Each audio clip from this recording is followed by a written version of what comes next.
سلامونه ملګرو. افغانستان په مقابله زیمبابوے ډومبنی ټیسټ د ډومبنی ورځې لوبه اختتام پذیر شوې ده. مکمل سکور کارت د سره شریکوم چې زیمبابوے پکې ډیر زبردست بیټینګ شروع کړی دی. د افغانستان بالران ولې ناکامه دي؟ وکټس پکې چا ایشتلی دي چا پکې نه دي ایشتلی. او د زیمبابوے غونډې لوبډلې په ټیسټ فارمیټ کې دومره زیات رنزونه څنګه جوړ کړل، مکمل تفصیلا سره خبره په دې سکور کارت باندې کوو. نو ویډیو خپل هم مکمل وګورئ او مخکې ملګرو سره ضرور شریک کړئ، ډیر ټایم نه ویسټ کوو. سکور کارت طرف د راځو. زیمبابوے فرست اننګز بیټینګ چې کوم دی ټاس زیمبابوے وګټلو او ډومبنی بیټینګ یې وشو. 363 رنزونه زیمبابوے جوړ کړي دي او صرف سلور کلاړیان اوټ دي. 363 رنزونه.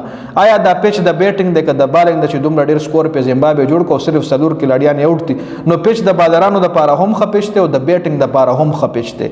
مطلب بیټینګ په هم کیږي او بالینګ په هم کیږي. د دې کې کتا سو ګورئ جے ګومبي چې کوم دی د وکټ کیپر بیټسمن دی په 13 بالو 9 رنزونه کړي دي، د زر اوټ شوی دی. بن کورن چې کوم دی دا د انګلند سیم کورن کلاډي کتا سو پیژنې دا د غرور دی. دا درې روریان دي چې دوه روریان په استرالیا په انګلند ټیم کې گیم کوي او دا یو رور په زیمبابوے ټیم کې گیم کوي.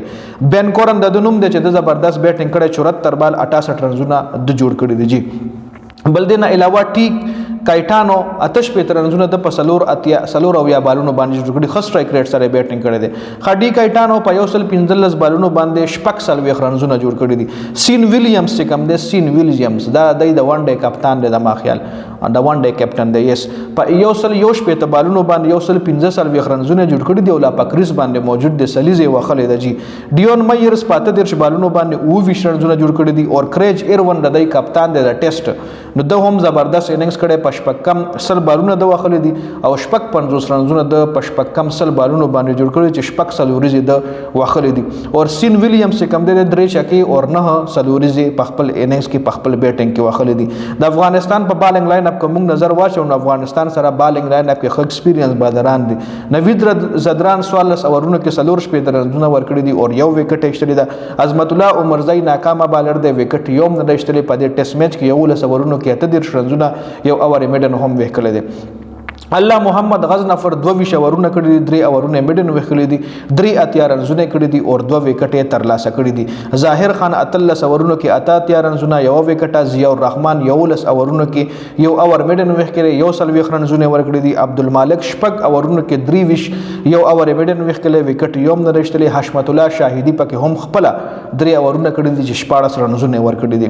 خدا وکټ لحاظ سره خو ښکارا خبره ده چې الله محمد غزنفر 2 وکټ ایشتلي دي نو خه بالنګ کړي دي.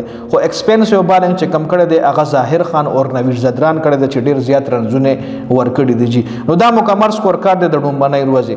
او تاسو خپل وایي چې دا سکور زیمبابوے ډیر زیات وکړو نو افغانستان له هم بیا په سکر په فرست اننګز کې پکار دي چې خامخا لیډ په ور واړی.